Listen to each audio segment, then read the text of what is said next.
नमस्कार आप सभी को। स्वागत है आप सभी का हमारे इस डिजिटल डिज़ाइन ट्यूटोरियल सीरीज़ के दूसरे सेशन के दूसरे ट्यूटोरियल में। पहले ट्यूटोरियल में आपने ये देखा कि किस तरीके से हमने एनिमेशन किया था, जिसमें हमने ये दिखाया था कि किस तरीके से आप एक टरबाइन को एनिमेट करके दिखा सकते हैं और साथ ही साथ किस तरीके से उसके अंदर एक वाटर फ्लो का एनिमेशन आप दिखा सकते हैं बेसिक सा। वीडियो के इस पार्ट में हम ये देखने वाले हैं कि किस तरीके से आप पूरे इलस्ट्रेशन जो आपने इलस्ट्रेट किया था सेशन 1 के दौरान, उस इलस्ट्रेशन को किस तरीके से आप पूरा एनिमेशन में कन्वर्ट कर सकते हैं। तो हम एनिमेशन के वही बेसिक प्रिंसिपल का इस्तेमाल करके एनिमेशन करने वाले हैं इस वीडियो में। तो अगर आपने हमारे पिछले वीडियोस नहीं देखी हैं जिसमें हमने इलस्ट्रेशन सिखाया है और जिसमें हमें एनिमेशन के बेसिक्स के बारे में सीखा है, यूआई के बारे में सीखा है, तो आप पहले वो वीडियोस देख के आ जाइए, फिर आप इस वीडियो को कंटिन्यू कीजिएगा। चलिए शुरू करते हैं हम अपना एनिमेशन का काम। एनिमेशन करने के लिए मुझे सबसे पहले अपनी फाइल को देखना पड़ेगा किस तरीके से मुझे फाइल अरेंज करके यहाँ पे इंपोर्ट करनी है। तो मैं पहले अपनी स्केचबुक की फाइल खोल लेता हूँ। ये यहाँ पे ये आ चुका है। अब आपको क्या करना है कि आपको इन सारे एसेट्स को अलग अलग तरीके से एक्सपोर्ट करना है। आपको उस तरीके से एक्सपोर्ट करना है जिस तरीके से कि अगर आपको चीज़ स्टिल दिखाना चाहते हैं, जिसमें आप एनिमेशन दिखाना चाहते हैं, आप उसे अलग से एक्सपोर्ट कीजिए। जो आप चीज़ स्टिल देखना चाहते हो आप उसे अलग से एक्सपोर्ट कीजिए। तो एक काम करते हैं कि मैं ये बैकग्राउंड में जो आप ये पहाड़ देख रहे हैं, स्काई देख रहे हैं, क्लाउड्स देख रहे हैं, ये ट्री देख रहे हैं और ये जो नीचे का बेस है, इन्हें एक साथ एक्सपोर्ट कर लेता हूँ, जिसे मैं बैकग्राउंड में डालने वाला हूँ, जो कांस्टेंट रहने वाला सारे उसके अंदर। उसके ऊपर मैं ये जो मैंने डैम का इलस्ट्रेशन बनाया है इसे मैं एक उसमें रख दूंगा, ताकि अब जब मैं एनिमेशन करूँ तो ये वाला पार्ट मेरा अलग देखने को मिले मुझे। और उसके ऊपर एनिमेशन के लिए हम अलग से एनिमेशन बनाने वाले हैं यहाँ पे ट्रांसफॉर्मर के ऊपर। तो उसको एनिमेशन को हम अलग करने वाले हैं। तो जैसे हम अगर टरबाइन का रोटेशन वाला एनिमेशन करने वाले हैं तो उसे हम अलग करेंगे, और जो भी इसके अंदर इलेक्ट्रिसिटी फ्लो वाला एनिमेशन करने वाले हैं वो अलग करेंगे। तो सबसे पहले हम बैकग्राउंड वाली इमेज को एनिमेशन के लिए अलग कर देते हैं। तो बैकग्राउंड को ऑफ करने के लिए मैं इन बाकी सारी लेयर्स को ऑफ कर देता हूँ। तो टेक्स्ट को ऑफ कर देता हूँ, एरोज वाली layers of, dam structure, clouds, cloud one, trees को ऑफ कर देता हूँ, सॉरी ट्रीज को ऑन रखने देता हूँ।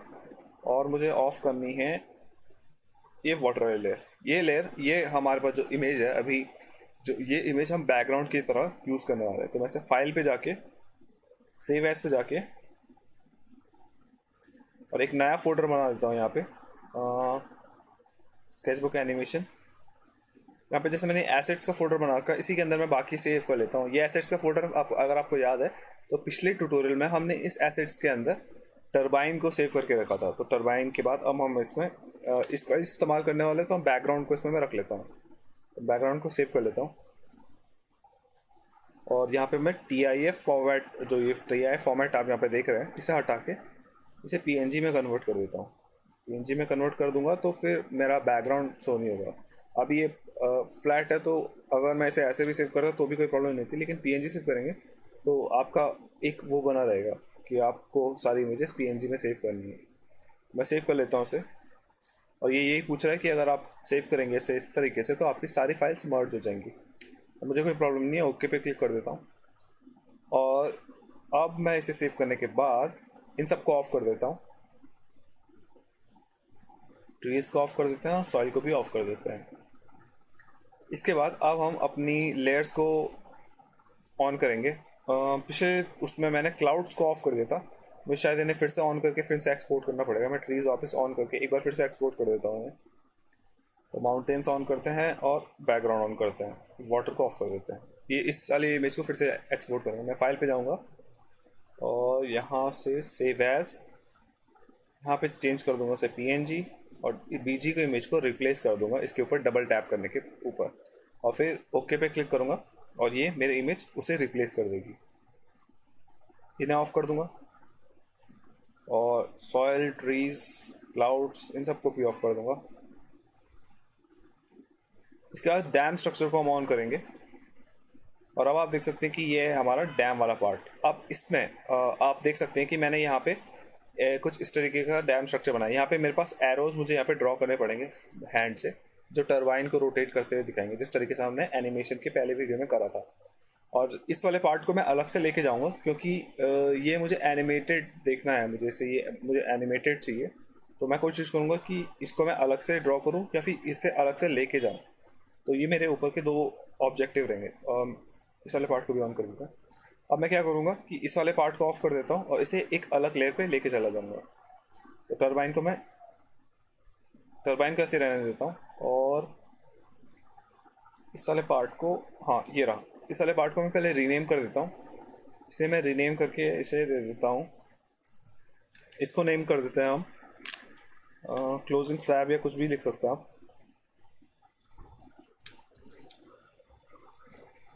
और ओके पे क्लिक कर दूंगा। इसे स्लैब लिख लेते हैं सर।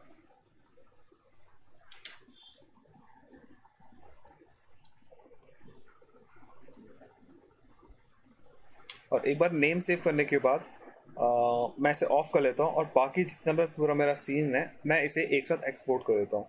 मैं फाइल पे क्लिक करूँगा और सेव एज पे क्लिक करूँगा और यहाँ पे मैं इसे PNG फॉर्मेट में सेव कर देता हूँ। तो अभी आपको एक बात का ध्यान रखना है कि आपके बैकग्राउंड में ये ब्लैक एंड वाइट चेकर्स दिखने चाहिए ताकि आपका सिर्फ यही इमेज सेव हो, कोई बैकग्राउंड कलर सेव ना हो। और PNG में सेव करना है, इस बात का आपको ध्यान रखना है। इसे ये करने के बाद अब मैं इसको रीनेम कर देता हूँ। मैं इसे डैम स्ट्रक्चर करके सेव कर लेता हूँ। डैम सेव करते हैं। डैम स्ट्रक्चर करके हमने एक पहले से एग्जिस्टिंग इमेज बना रखी है, तो उसे डैम से सेव कर लेते हैं। मैं तो सेव कर लेता हूँ उसे और ओके कर लेता हूँ। अब मैं ये स्लैब को एक साथ सेव कर लेता हूँ, बाकी सारी चीज़ें ऑफ कर देता हूँ। तो सब को ऑन कर देंगे, ये ऊपर के सारे ऑफ कर देंगे, इन सब चीज़ों को ऑफ कर देंगे, पोल्स वगैरह सब ऑफ कर लेंगे, वायर्स, पोल्स, और इन दोनों ऑब्जेक्ट्स को भी ऑफ कर देंगे। अब मेरे पास सिर्फ क्लोजिंग स्लैब बचा है। मैं इसे भी जाऊंगा फाइल पे, सेव एज पे जाऊंगा और इसको भी PNG फॉर्मेट में सेव कर दूंगा। इसे मैं क्लोजिंग स्लैब लिख लूँगा और सेव पे क्लिक कर दूंगा।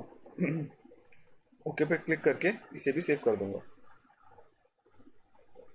एक बार ये हो जाने के बाद अब आपको सेव करना है, अगर आप चाहें तो ये टेक्स्ट आप वहाँ लेके जा सकते हैं या आप चाहें तो इन एरोज़ को लेके जा सकते हैं। लेकिन अगर आप चाहें तो इन एरोज़ को वहाँ पे वापस से इलस्ट्रेट कर सकते हैं। मैं चाहूँगा तो सिर्फ एक एरो लेके चल जाता हूँ, टेक्स्ट को ऑफ कर लेता हूँ और इन एरोज़ में से सिर्फ एक एरो वहाँ लेके चले जाऊँगा, बाकी सारे एरो ऑफ कर देता हूँ। बैकग्राउंड कलर ऑन कर देता ताकि मुझे क्लियर हो जाए कि मैं क्या लेके जा रहा हूँ। तो सारे एरोज़ ऑफ कर लेते हैं। आप चाहें तो एक एरो वहाँ पे बना भी सकते हैं, मैं एक एरो लेके चला जाता हूँ। Year of, year of, year of और ईयर ऑफ। मेरे पास ये वाला एरो बचा है, मैं इसे ट्रांसफॉर्म करके सीधा करके इसे एक्सपोर्ट कर दूंगा। इसे ट्रांसफॉर्म करेंगे, सेंटर में लेके आऊँगा, इस तरीके से रोटेट कर दूंगा और इसको रोटेट करने के बाद फाइल पे जाऊँगा और बैकग्राउंड को ऑफ करना आपको हमेशा हर बार ध्यान रखना है कि आप बैकग्राउंड को ऑफ कर दें। तो मैं जो BG कलर है इसे ऑफ कर देता हूँ। फाइल पे जाऊँगा, सेव एज पे जाऊँगा और यहाँ पे इसे PNG में सेव कर लूँगा एरो नाम से, ARROW, और ओके पे सेव पे क्लिक कर दूँगा और ओके पे क्लिक कर दूँगा। एक बार ये सारा आप सेव कर सकते हैं अगर आपको सेव करना है। और एक बार ये सारे सेव हो जाने के बाद आप इसे क्लोज कर दीजिए और इसको अगर आप इस फाइल को सेव करना चाहें तो उसको भी कर सकते हैं। लेकिन हमने कुछ मेजर चेंजेस नहीं किए हैं तो इसलिए उसने मुझे ऑप्शन नहीं दिया कि आप सेव करना चाहते हैं या नहीं करना चाहते हैं। अब हम क्या करेंगे कि एक नई फाइल तैयार कर लेते हैं। हम स्केचबुक की एक नई फाइल तैयार कर लेते हैं। मैं विंडोज़ पे जाऊँगा, स्केचबुक को खोलूँगा और यहाँ पे एनिमेशन के लिए न्यू एम्प्टी फ्लिप बुक ले लूँगा। न्यू एम्प्टी फ्लिप बुक ले ली हमने और अब हम इसमें एक प्रीसेट सेट कर लेंगे। आपको किस साइज़ का आपको अपना एनिमेशन बनाना है, किस रेजोल्यूशन में बनाना है, वो आप डिसाइड कर लीजिए। मैं 1920x1080 का रेजोल्यूशन सेट कर लेता हूँ और ओके पे क्लिक कर देता हूँ। ये सेट करने के बाद सबसे पहला काम मैं अपनी स्क्रीन को सेट कर लूँगा। मैं अपने कैनवस को सेट कर लूँगा कि कहाँ पे मेरा बैकग्राउंड आएगा और कहाँ पे मेरा कैनवस आएगा। मैं इसे थोड़ा स्केल आउट कर लेता हूँ, जूम आउट कर लेता हूँ सेंटर माउस व्हील से और इस तरीके से इस मैग्नीफाइंग ग्लास के टूल से। तो जैसे मैं इसे जूम आउट करता हूँ तो आप देख सकते हैं कि मेरा कैनवस मूव होता है। इसके बाद अब हम एक एक करके अपनी इमेजेस लेके आ जाते हैं। तो उससे पहले हम यहाँ देख लेते हैं कि हमारे पास यहाँ पे से 3 लेयर्स हैं, जिस तरीके से हमने पहले वाले ट्यूटोरियल में भी बात की थी कि फोरग्राउंड, मिडग्राउंड, बैकग्राउंड, इसी के हिसाब से आपको अपनी सारी इमेजेस यहाँ पे लेके आनी होगी। तो अभी बैकग्राउंड का जो इमेज है ये हमेशा कांस्टेंट रहने वाला है। अगर आप इस बैकग्राउंड में कुछ भी डालोगे तो वो हमेशा स्टार्टिंग के फ्रेम से एंड फ्रेम तक सेम रहने वाला है। तो आप बैकग्राउंड में कुछ ऐसी चीज़ डालिए जो आप चाहते हैं कि जिस पर आप एनिमेशन कुछ ना करना चाहते हैं। तो मैं फाइल पे जाऊँगा और ऐड इमेज करूँगा, और यहाँ पर आप एनिमेशन के लिए जहाँ पे भी आपने ऐड इमेजेस रखे हुए हैं, जैसे कि आपने एसेट्स का एक फोल्डर बनाया था जिसके अंदर आपने इमेजेस रखे थे, आप वहाँ पे जाइए, बीजी जो आपने करा था सबसे पहले उसे लेके आइए। बैकग्राउंड के लिए जो आपने किया था ओपन कर लेता हूँ, और इस तरीके से आप देख सकते हैं कि ये आपका सेट बिल्कुल सेंटर पे फिट हो चुका है। लेकिन इसके ऊपर के साइड आप यहाँ पे देख सकते हैं कि थोड़ा सा आपका रेजोल्यूशन कट सा गया है। तो आप चाहें तो आप आपकी इमेज को थोड़ा सा स्केल कर सकते हैं ट्रांसफॉर्म की मदद से। थोड़ा सा आप इस जूम इन जूम आउट कर दीजिए, ऐसे इस टाइप से स्केल कर दीजिए, तो ये आपका इस तरीके से सेट हो जाएगा। या थोड़ा सा लेफ्ट को शिफ्ट कर दीजिए ताकि आपकी ट्रीज जो आपकी कटे ना, और इसे क्रॉस करके इसे क्लोज कर दीजिए। एक बार ये करने के बाद अब आपसे जूम आउट कर सकते हैं थोड़ा सा, और वैसे थोड़ा सा और शिफ्ट कर लेता हूँ नीचे की साइड। नीचे साइड थोड़ा ब्लैक हो चुका है, अब ठीक है। एक बार आपका इलस्ट्रेशन पूरा कवर हो जाए, अब आप इसको और इसमें आप अपनी बाकी के एलिमेंट्स ऐड कर सकते हैं। तो मैं सबसे पहले अपना अपना जो हमने डैम का स्ट्रक्चर तैयार किया था उसे ऐड कर लेता हूँ। तो मैं फाइल पे जाऊँगा, ऐड इमेज पे जाऊँगा, और यहाँ पे से मैं अपना डैम का इमेज यहाँ पे इंपोर्ट कर लूँगा। मैं ओपन करूँगा तो ये कुछ इस तरीके से अलाइन हो जाएगा। अब आपको उसको इसके हिसाब से सेट करना है जिस तरीके से आपने पहले वाले को सेट किया था। तो मैं इसे थोड़ा सा नीचे सेट कर लेता हूँ कुछ इस तरीके से, और थोड़ा सा रोटेट कर लेते हैं, हाँ इस तरीके से। अब ये बेटर है। एक बार ये हो जाने के बाद आप क्रॉस पे क्लिक कीजिए। अब आप देख सकते हैं कि ये बैकग्राउंड इमेज आपकी तैयार लग गई है और ये फोरग्राउंड इमेज आपकी लग चुकी है। अब आपको एनिमेशन के एक हम देख लेते हैं कि हम एनिमेशन किस तरीके से हमने प्लान करके रखा है। मैं एक काम करता हूँ, थोड़ा सा आगे को शिफ्ट कर लेता हूँ। मेरा पेड़ कट जाए तो कोई प्रॉब्लम नहीं, लेकिन मेरा ये इमेज सही जगह पे आनी चाहिए। तो मैं मिड ग्राउंड को भी थोड़ा आगे शिफ्ट कर लेता हूँ। हाँ ये बेटर है, थोड़ा सेंटर पे लाने के चक्कर में। तो बैकग्राउंड को थोड़ा और शिफ्ट कर सकते हैं आगे। आप ट्रीज तो बाद में इसमें क्रिएट कर सकते हैं, अगर आप ऐड करना चाहें तो ऐड कर सकते हैं। मैं अपनी इलस्ट्रेशन को सही से इसमें फिक्स करना चाहता हूँ। तो ये कुछ इस तरीके से फिट हो चुका है, थोड़ा सा सेंटर पे भी आ चुका है। और अब मैं क्या करूँगा कि इसके अंदर अब मैं अपने एलिमेंट्स को डिसाइड कर लेता हूँ कि क्या मैं एनिमेशन देना चाहता हूँ, क्या मैंने प्लान आउट किया हुआ है, क्या मेरे स्क्रिप्ट में क्या क्या एनिमेशन मुझे दिखाने थे। तो स्क्रिप्ट के हिसाब से मैं फोरग्राउंड में जो भी चीज़ करूँगा फोरग्राउंड में करता हूँ, कि ताकि मेरा मिडग्राउंड और बैकग्राउंड खराब ना हो। फाइल पे जाइए और सेव कर लीजिएगा। मैं सेव पे क्लिक करके इसके एक लोकेशन दे दूंगा। यूट्यूब वाले फोल्डर पे जाऊंगा और यहाँ पे मैं स्केचबुक एनिमेशन, आप भी अपना एक फोल्डर बना दीजिए। यहाँ पे कंप्लीट एनिमेशन लिख के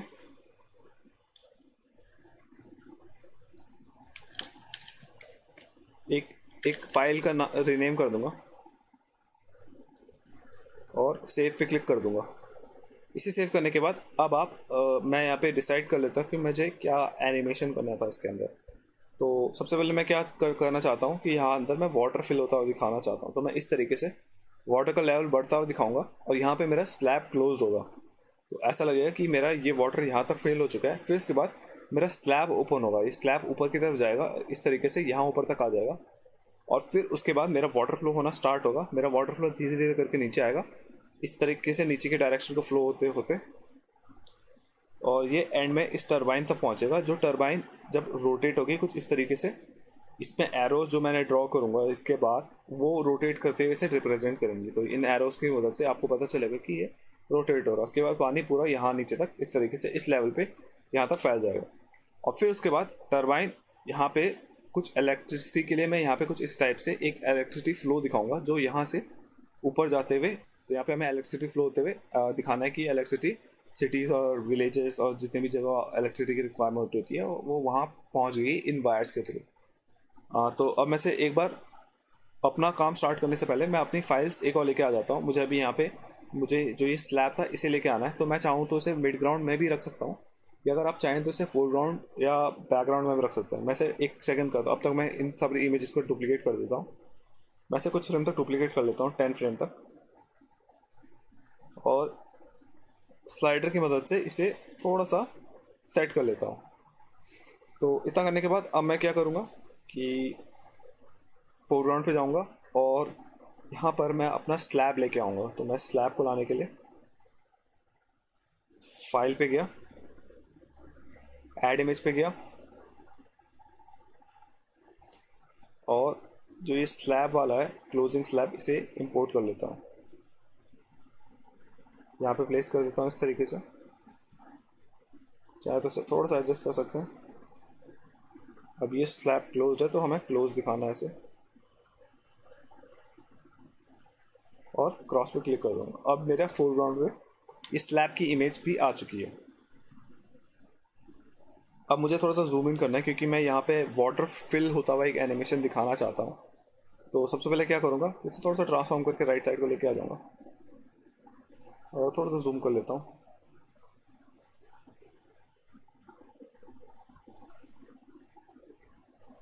एक बार लाने के बाद इसे क्रॉस कर देता हूँ, और अब हम इसके अंदर वाटर फ्लो का एनिमेशन दिखा सकते हैं।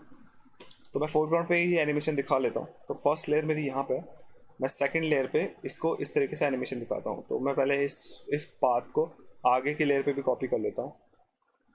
तो आप चाहें तो इसे फोरग्राउंड में रख सकते हैं या मिड ग्राउंड में रख सकते हैं, आप अपने हिसाब से इसे एडजस्ट कर सकते हैं जिस टाइप का एनिमेशन देना चाहते हैं। अभी मैं इसे फोरग्राउंड पे रहने देता हूँ। एनिमेशन के दौरान मैं इसे शिफ्ट करता रहूँगा जहाँ मुझे इसकी रिक्वायरमेंट होगी। 10th फ्रेम तक हम इसमें वाटर फिल होता हुआ यहाँ पे एनिमेशन दिखाने वाले हैं।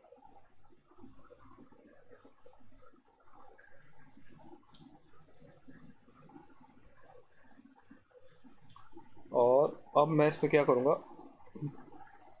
वाटर फिल होता हुआ एनिमेशन दिखाने के लिए मैं यहाँ पर सबसे पहले एक शेप ले सकता हूँ ताकि मेरा जो वाटर फिल हो वो इसी शेप के अंदर फिल हो। तो मैं यहाँ पे एक शेप ड्रॉ कर लेता हूँ। मैं पॉलीलाइन की मदद से यहाँ पे एक शेप ड्रॉ कर लूँगा। मैं सिलेक्शन पे जाऊँगा और यहाँ पर पॉलीलाइन टूल की मदद से सेलेक्ट कर लूँगा इस पार्ट को। तो आप इस पार्ट को इस तरीके से सेलेक्ट कर सकते हैं कि आप पहले यहाँ पे गए, यहाँ पर, और फिर यहाँ पर क्लोज करते हुए कुछ इस तरीके से।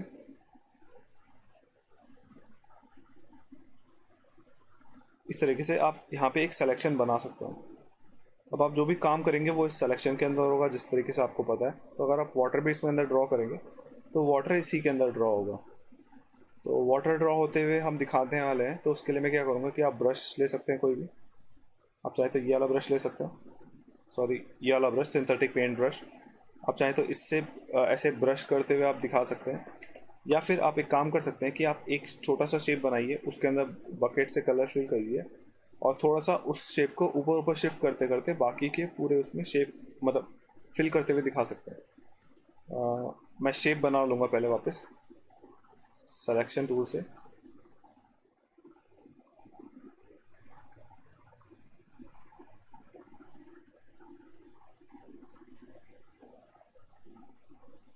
और यहाँ पर इसे इस तरीके से कंप्लीट कर लेता हूँ। अब मैं हर लेयर पे इसमें एनिमेशन के लिए ब्रश की मदद से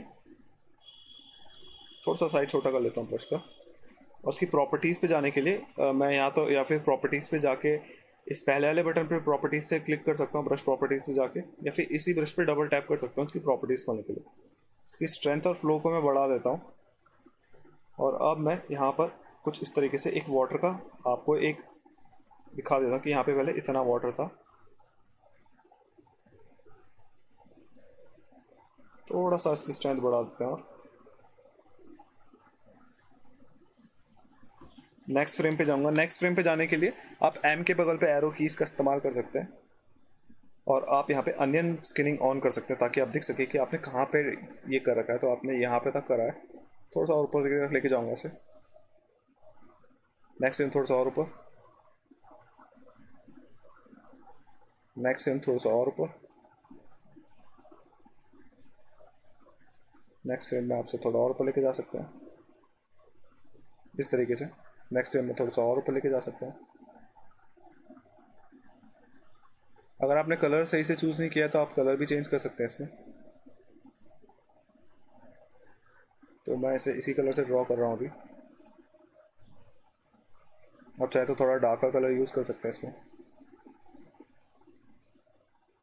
मैं सिर्फ ब्रश लिया है मैंने और उसको पेंसिल की मदद से, मतलब अपने पेन अपने माउस की मदद से इस तरीके से मूव कर रहा हूँ। अब आगे मेरा जो इमेज है वो मेरा आगे अभी आपको शो नहीं हो रहा है क्योंकि मैंने सिर्फ 10th फ्रेम तक से डुप्लीकेट किया था। तो मैं एक बार यहाँ तक प्ले करके देख लेता हूँ कि ये एक्चुअली काम कर रहा है या नहीं कर रहा है। तो इस तरीके से आप देख सकते हैं कि वाटर की फ्लो इंक्रीज होता हुआ आपको एक एनिमेशन सा देखने को मिलेगा। तो मैं काम करता हूँ कि इसके आगे के इसमें भी एनिमेशन के लिए यहाँ पे इसे डुप्लीकेट मार देता हूँ आगे। तो डुप्लीकेट की फ्रेम का ऑप्शन यहाँ पे है आपके पास। मैं से डुप्लीकेट की फ्रेम कर लेता हूँ कुछ फ्रेम्स तक, 20 फ्रेम तक कर लेते हैं। अगर आपको ज़रूरत पड़े तो आप आगे तक और कर सकते हैं। तो 18, 19, 10 फ्रेम में यहाँ पे था, 9, 8, 9, 10th में ऊपर आया, 11th में थोड़ा सा और ऊपर आएगा। मैं नीचे के जो स्ट्रक्चर थोड़ा सा चेंज कर रहा हूँ ताकि ये बहुत रेपिटेटिव ना लगे। और थोड़ा सा और ऊपर,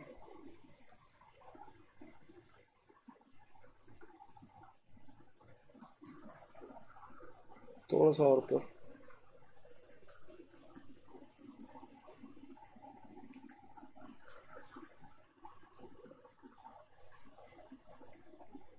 इसे थोड़ा सा ऊपर।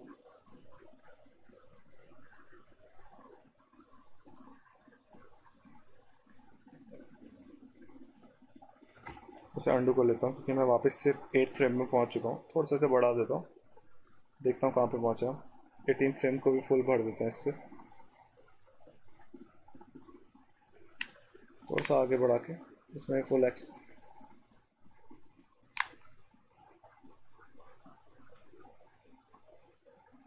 अब एक बार प्ले करके देखते हैं 20 फ्रेम तक। मैं इसे सेट कर लेता हूँ अपने 20 फ्रेम तक। आप यहाँ से भी चेंज करके रख सकते हैं इसे, स्टार्ट फ्रेम और एंड फ्रेम डिसाइड करके। अब एक बार प्ले करते हैं, जूम आउट करके प्ले करता हूँ। यहाँ पे कुछ इस टाइप से आपको एनिमेशन देखने को मिलेगा। वाटर का लेवल राइज हो रहा है आपके उसमें। तो ये मेरा ठीक है। आप चाहें तो इसको स्लो करने के लिए इसके बीच में इन बिटवीन कीज़ लगा सकते हैं। आप चाहें तो यहाँ पर एक और की लगा सकते हैं। मैं आपको एक तरीका बता देता हूँ कि अगर आप एनिमेशन बहुत फास्ट लग रहा है तो एनिमेशन को स्लो करने के लिए क्या कर सकते हैं आप स्लो करने के लिए यहाँ पर मैं एक काम कर सकता हूँ कि इस की फ्रेम को डुप्लीकेट कर लेता हूँ। मैं डुप्लीकेट करूँगा तो आप देख सकते हैं कि ये फर्स्ट फ्रेम और सेकंड फ्रेम रिपीट हो जाएगा।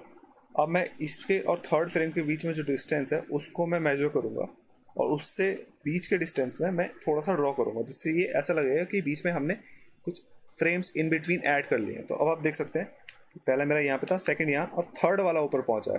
तो अब मेरी स्पीड स्लो हो जाएगी क्योंकि मुझे यहाँ पे बीच में एक और फ्रेम ऐड मिल चुका है। तो अब मैं इसी तरीके से थर्ड फ्रेम को भी डुप्लीकेट कर सकता हूँ और फोर्थ फ्रेम में अपने इस डिस्टेंस के हाफ में थोड़ा सा ड्रॉ कर सकता हूँ। तो इससे ऐसा लगेगा कि ये एक अलग सा ये इमेज है। मतलब अब आप देख सकते हैं कि फर्स्ट, सेकंड, थर्ड, तो जिस तरीके से हमने उसमें ड्रॉ किया उसी तरीके से हमने इसमें इन बिटवीन्स ऐड करके आप इसकी स्पीड को थोड़ा सा स्लो करके दिखा सकते हैं। तो आप इस तरीके से अपनी एनिमेशन को स्लो करने के लिए ये ट्रिक अपना सकते हैं अगर आपको एनिमेशन स्लो करके दिखाना है। अब आप देख सकते हैं कि ये जो हमारा 7th वाला फ्रेम है, जी 6th है, ये 7th है, ये 8th है। 8th और 7th में काफ़ी गैप है तो 7 को भी डुप्लीकेट कर सकते हैं। उस 8th वाले में अब हम इसको थोड़ा सा ऊपर तक शेप दे देंगे। इसके बाद आपको डिफरेंस पता चलेगा कि हमने एक्चुअली काफ़ी प्रोग्रेस की है इसमें। 9th है, अब 10th और 11th में थोड़ा सा गैप है तो आप चाहें तो 10th और 11th में कर सकते हैं इतना। और 11th और 12th में काफ़ी गैप है तो मैं चाहूँ कि इस 11th और 12th में इसके बीच में एक इन बिटवीन तो ज़रूर हो, या आप चाहें तो 2 इन बिटवीन डाल सकते हो। मैं देखता हूँ अगर एक इन बिटवीन डालने से स्लो होता है नहीं होता है, या इसके डिस्टेंस इक्वल होती है या नहीं होती है। अब देखते हैं।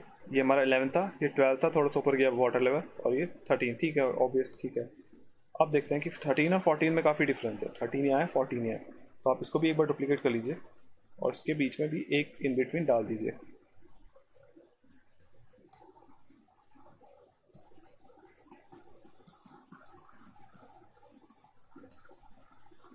और अब देख लीजिए 13 यहाँ पे है, 14 फ्रेम ऊपर है, 15 तला और ऊपर है, 16 और 17 में, 15 और 16 में काफ़ी डिफरेंस है।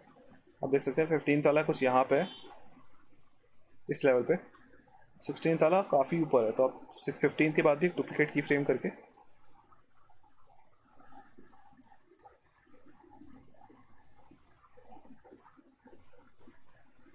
इस तरीके से ऐड कर सकते हैं फ्रेम बीच में।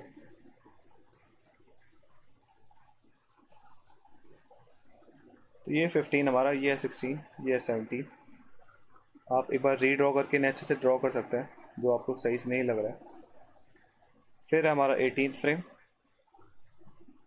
19, 18 और 19 ये रहे, 17 यहाँ पे, 18 और 19 मुझे ठीक लग रहा है। 18 और 19 में ज़्यादा डिफरेंस नहीं है, तो आप चाहें तो इन दोनों में डाल सकते हैं, लेकिन ये ठीक है तो चल सकता है। 20 यहाँ पे फ्रेम है, 19 और 20 इन दोनों के बीच में एक आ सकता है, तो मैं 19 वाले के बीच में एक बार इसे डुप्लीकेट कर देता हूँ 19 वाले फ्रेम को, उसमें थोड़ा ऊपर तक ड्रॉ कर लेता हूँ और बाकी के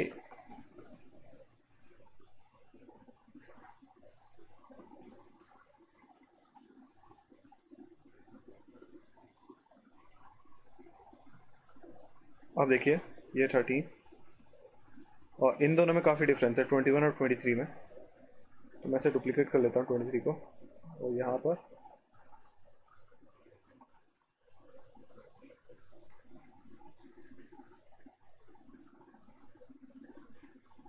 इस तरीके से 24 ये रहा और 25 यहाँ पर, तो ये कुछ इस तरीके से हो चुका है। अब आप देख सकते हैं कि ये ड्रॉ करते करते यहाँ तक इस तरीके से पहुँच चुका है। अब आप ये जब प्ले करेंगे इसे, मैं स्टार्टिंग से एक बार प्ले करके दिखा देता हूँ आपको डिफरेंस पता चलेगा किस तरीके से हमने इसकी स्पीड को कम किया है। तो प्ले करेंगे तो इस तरीके से अब आपकी स्पीड धीरे धीरे बढ़ते हुए आपको दिखाई देगी। अब प्ले करेंगे,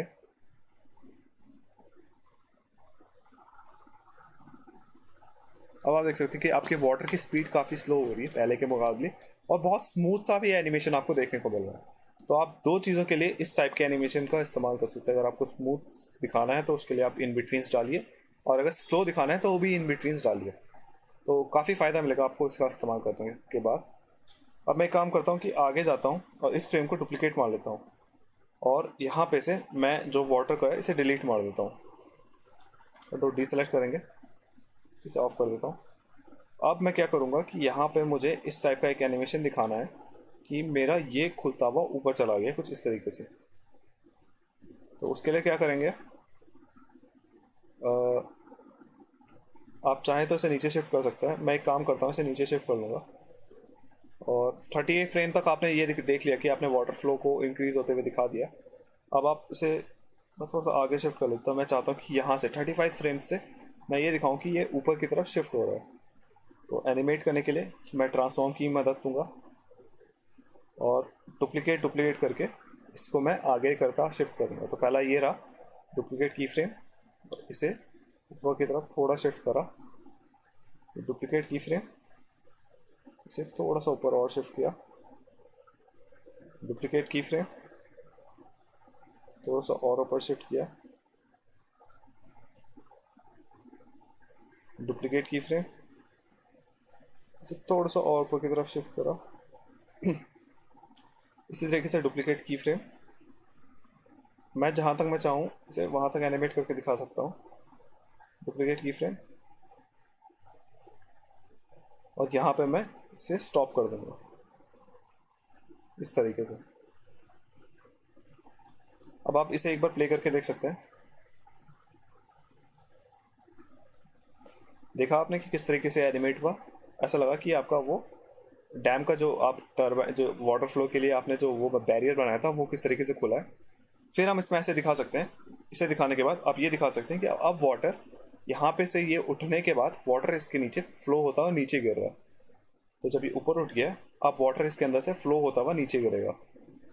तो मैं काम करता हूँ, इस वाले इसको इरेज क्लियर की फ्रेम कर देता हूँ और इसको डुप्लीकेट कर देता हूँ कुछ आगे तक। Duplicate duplicate duplicate duplicate duplicate 23 पे था। अब आप चाहते हैं कि आप वाटर के अंदर थोड़ा सा मोशन दिखाएं या रखें, तो आप वाटर के अंदर ऐसे थोड़ा सा पेंट ओवर कर सकते हैं। इस तरीके से आप वाटर को थोड़ा रिपेंट कर सकते हैं ताकि ऐसा दिखे कि वाटर के अंदर मोशन सा अभी भी है, जिस टाइप का आपको एक इफेक्ट मिल रहा था वाटर के अंदर वाला मोशन का। मैं इसमें वापस सेलेक्शन बना देता हूँ ताकि अब मैं जो भी सेलेक्ट करूँ वो इसी के अंदर बने, जो भी ड्रॉ करूँ वो इसी के अंदर बने। मैं ब्रश को सेलेक्ट कर लेता हूँ और इसके अंदर ऐसे रिपेंट सा कर देता हूँ ताकि एक जिस टाइप का एक इफेक्ट आ रहा था कि वाटर के अंदर मोशन का, वो हमेशा बना रहे। अब चाहे तो ऑल्टरनेट पे भी कर सकते हैं, वो भी बेटर लगेगा।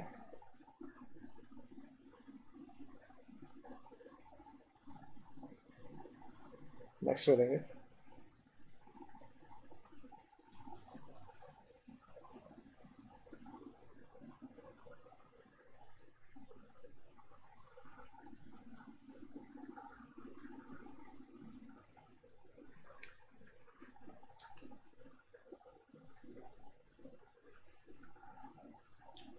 और इसे मैं पूरा कंप्लीट फिल करके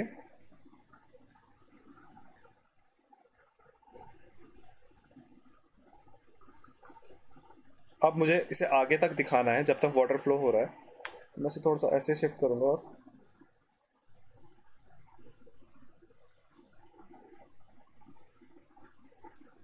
खाली की फ्रेम थे, इसमें भी वाटर फ्लो होता है। अब ये दिखेगा कि वाटर यहाँ से नीचे जा रहा है, तो मैं इस वाटर फ्लो को पहले यहाँ ऊपर तक पहले ड्रॉ कर लूँगा, फिर उसके बाद यहाँ पे ये दिखाऊंगा कि वाटर इसके अंदर से फ्लो के नीचे गिर रहा है।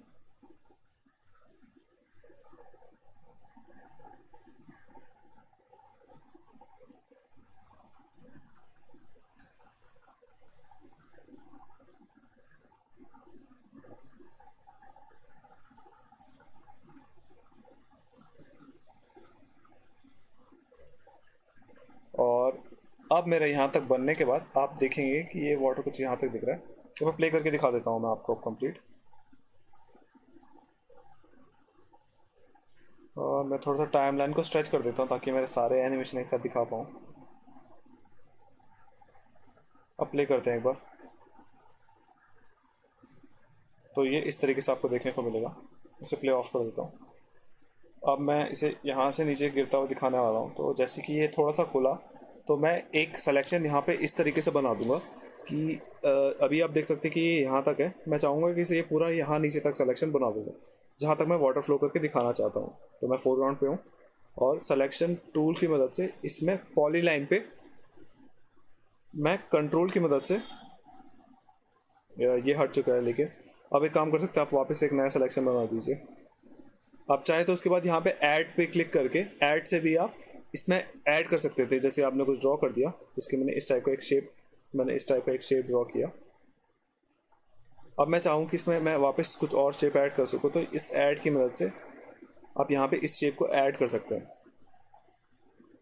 तो अगर आप नॉर्मल पे हैं तो आप शिफ्ट की मदद से भी इसे इस तरीके से ऐड कर सकते थे, लेकिन अब ये कैंसिल हो चुका है। तो मैं एक वापस नया शेप बना लेता हूँ जो मैंने यहाँ से यहाँ तक बनाया। तो इसको मैं अब यहाँ से पूरा जहाँ पे भी मेरा डैम है उसे पूरा कवर कर लूँगा, इतना यहाँ पे थोड़ा सा नीचे,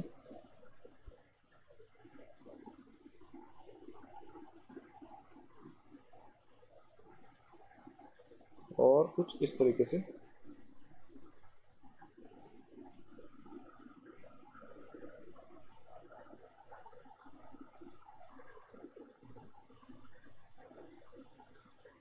अब आप क्या कर सकते हैं, आप चाहें तो इसे मिड ग्राउंड में लेके ड्रॉ कर सकते हैं। आप जो आपने अभी मिड ग्राउंड में चीज़ रखी है इसे आप फोरग्राउंड में रख सकते हैं, ताकि आपको इस तरीके से ये जो आपने ये इलस्ट्रेशन के ऊपर अपनी जो सिलेक्शन बनाए ये ना बनाना पड़े, और जो भी आपका एनिमेशन हो वो आपका बैकग्राउंड पे रहे। इसलिए आप चाहें तो इस मिड ग्राउंड वाली लेयर को शिफ्ट करके फोरग्राउंड में लेके आ सकते हैं। तो मैं अभी वही करने वाला हूँ, क्योंकि मुझे ऐसा बार बार करके मुझे नहीं तो यहाँ पे बार बार करके मुझे इस पर वो ऐड करना पड़ रहा है, सिलेक्शन ऐड करना पड़ रहा है, जिसके कारण से मुझे प्रॉब्लम होगी बार बार। तो मैं इसे डीसेलेक्ट कर देता हूँ और मिड ग्राउंड और लेयर को पहले मैं देख लेता हूँ मेरा एनिमेशन कहाँ तक बना था। अब मैं एक काम करूँगा, इसे यहाँ से हटा के मिड ग्राउंड और लेयर को ऊपर शिफ्ट कर लूँगा। यहाँ तक मेरा वाटर फ्लो है। अब जैसे ये उठ रहा है मैं इसे यहाँ से मिड ग्राउंड में शिफ्ट कर लेता हूँ। तो मिड ग्राउंड और लेयर को सिलेक्शन की मदद से मैं सिलेक्शन को उठा लूँगा। और सिलेक्शन में मैं इस बार triangle selection, rectangular selection enable कर रहा हूँ। कंट्रोल सी करेंगे, कंट्रोल एक्स करेंगे आप, कंट्रोल एक्स से आपका कट हो जाएगा, फोरग्राउंड में जाएंगे और कंट्रोल वी करेंगे तो आपका पेस्ट वापस हो जाएगा। अगले वाले में भी ऐसे ही कीजिए, कंट्रोल एक्स, ऊपर जाके इस पहले यहाँ पेस्ट कर देते हैं, फिर नीचे वाले को कंट्रोल एक्स, ऊपर जाके इसे कंट्रोल वी कर देंगे, कंट्रोल जेड करेंगे और मैं से यहाँ से कंट्रोल एक्स करूँगा, ऊपर जाके इसे कंट्रोल एक्स करेंगे, इसे कंट्रोल वी करेंगे, कंट्रोल एक्स। अब हम 38 पे जाएंगे, कंट्रोल एक्स, कंट्रोल वी। अब से इसे डायरेक्ट आप डिलीट दबा सकते हैं। आप एक काम कीजिए, इन्हें डिलीट कर दीजिए, हर फ्रेम पे जाके मिड ग्राउंड को डिलीट कर दीजिए और अब इसे आप मिड ग्राउंड पे जाके पेस्ट करते रहिए। कंट्रोल वी, आपने सिलेक्शन पहले से किया है तो उसे आप मिड ग्राउंड पे पेस्ट कर दीजिए। अब आप देख सकते हैं कि आपकी जितने भी एनिमेशन है, वैसे कैंसिल कर देता हूँ, आपके जो भी इमेज है वो सारा ऊपर आ चुका है। अब आप जब वाटर ड्रॉ करेंगे तो वाटर इसके पीछे ही ड्रॉ होता हुआ आपको दिखाई देगा। तो यहाँ तक तो ठीक है। अब मैं जब ये ऊपर स्ट्रक्चर उठ रहा है तो मैं चाहूँगा कि ये पानी यहाँ से नीचे गिरता हुआ आपको दिखे इस तरीके से। तो मैं वाटर फ्लो को इस तरीके से स्टार्ट होता हुआ दिखा दूंगा कि वाटर यहाँ से नीचे फ्लो होता गया। और अब मैं अनियन स्किनिंग ऑन कर दूंगा अपनी, ताकि मुझे पता चल जाए कि मेरा कहाँ से वाटर आपको फ्लो होता हुआ दिख रहा है।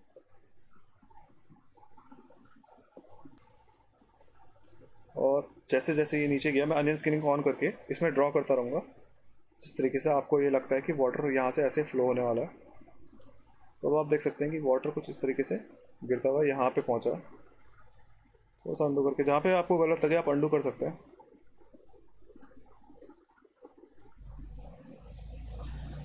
और जो मेरा वाटर फ्लो यहाँ तक पहुँच चुका है, तो उसे और नीचे शिफ्ट करूँगा इसे।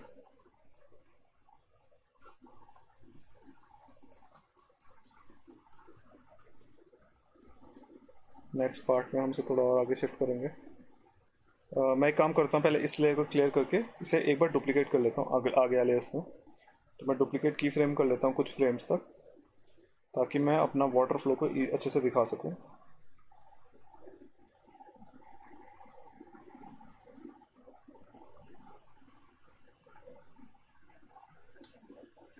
ठीक है, कुछ इस तरीके से।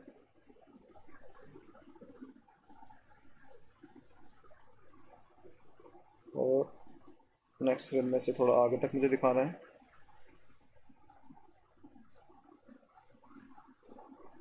तो थोड़ा सा ब्रश का साइज़ बड़ा करना चाहें तो आप ब्रश का साइज़ बड़ा कर सकते हैं, ताकि आप एक ही टाइम पे काफ़ी बड़ा स्ट्रोक बना सकें। और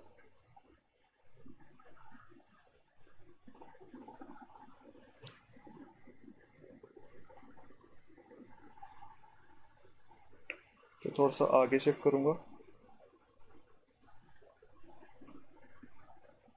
थोड़ा सा और आगे शिफ्ट करेंगे इसे हम।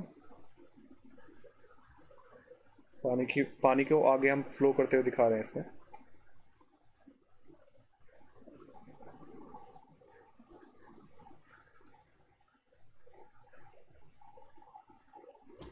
अब मेरा वापस मुझे डुप्लीकेट करना पड़ेगा, तो मैं इस वाले फ्रेम को डुप्लीकेट कर देता हूँ। डुप्लीकेट डुप्लीकेट डुप्लीकेट डुप्लीकेट, मुझे यहाँ तक हमने फ्लो करते हुए दिखा दिया था। नेक्स्ट वाले में हम थोड़ा सा और आगे शिफ्ट करेंगे इसे। नेक्स्ट वाले में थोड़ा सा और आगे शिफ्ट करेंगे।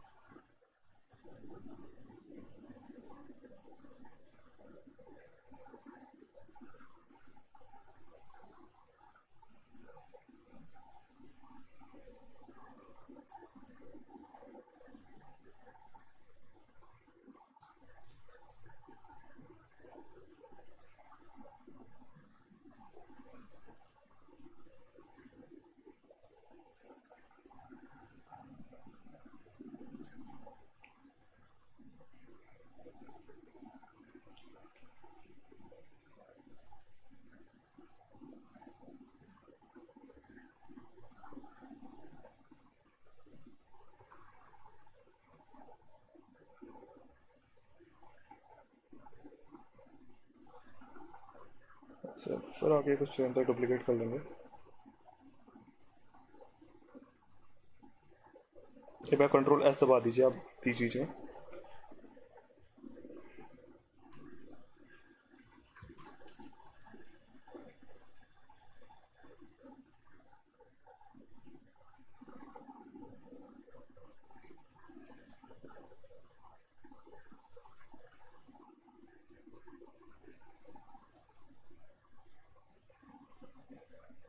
थोड़ा सा और आगे शिफ्ट कर देंगे आप।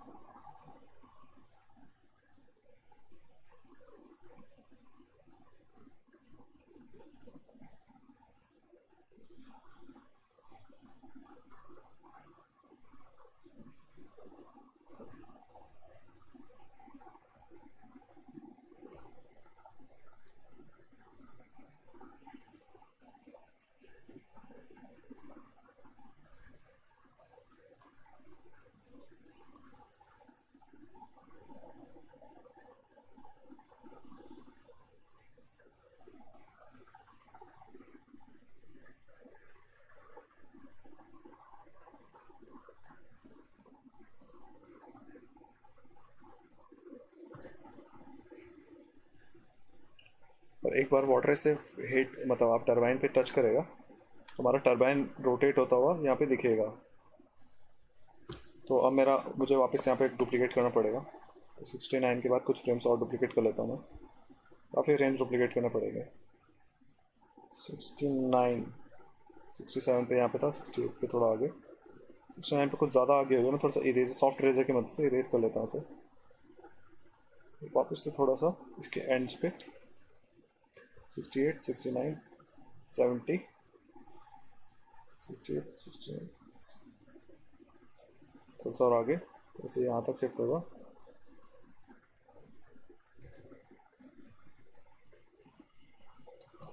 थोड़ा सा और आगे शिफ्ट करूँगा।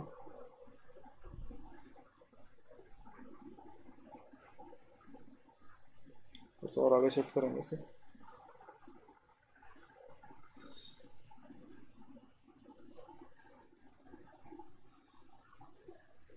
अब वाटर इस पे टच होकर रोटेट करता हुआ अब यहाँ पे आपको दिखाना है।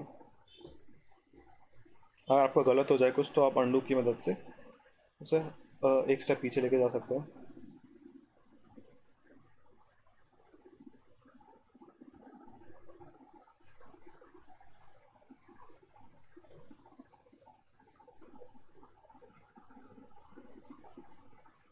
यहाँ पे मैं इसे थोड़ा इरेज कर देते हैं, ज़्यादा आगे पहुँच चुका वाटर। वापस ब्रश पकड़ूंगा। इसी ब्रश का आपने इस्तेमाल पिछले वाले ट्यूटोरियल में भी किया था।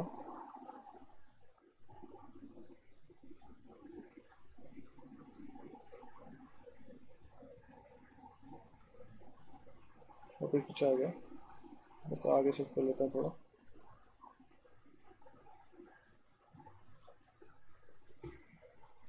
जूम आउट करेंगे, एक और स्टेप आगे जाएंगे।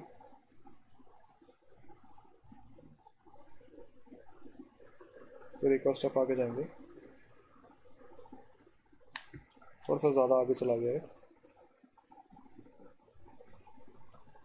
थोड़ा सा और आगे जाएंगे।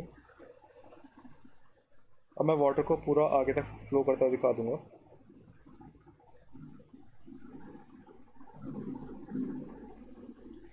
थोड़ा सा और आगे जाएंगे।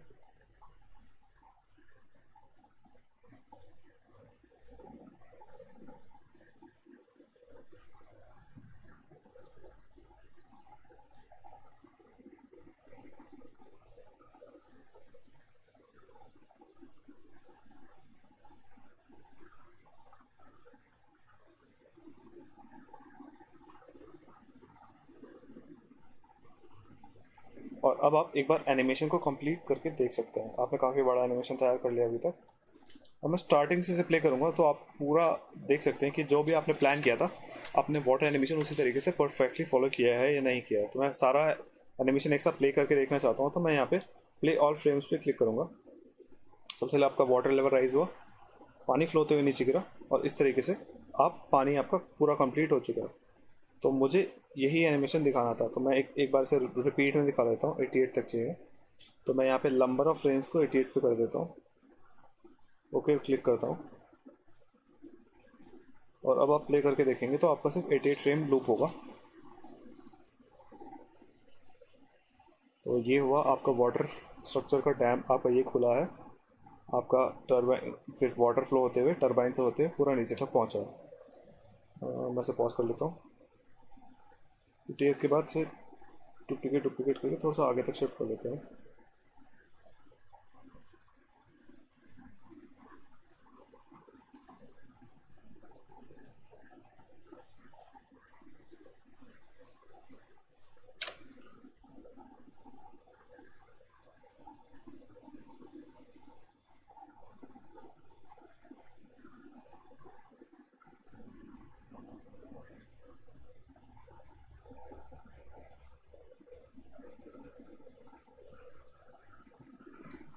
अब पूरा प्ले करके देख लीजिए।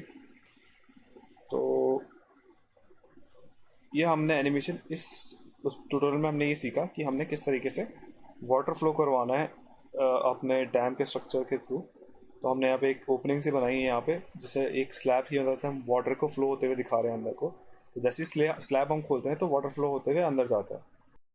अगर आपको कोई क्वेश्चन है या कोई क्वेरीज है, अगर आप हमसे कुछ पूछना चाहते हैं तो डिस्क्रिप्शन में आपको हमारा ईमेल एड्रेस मिल जाएगा, या आप हमें कमेंट्स में भी अपने क्वेश्चंस पूछ सकते हैं। इस वीडियो के लिए इतना ही। आप आगे हमारे साथ बने रहें ताकि हम इस एनिमेशन की सीरीज़ को कंप्लीट कर सकें। धन्यवाद।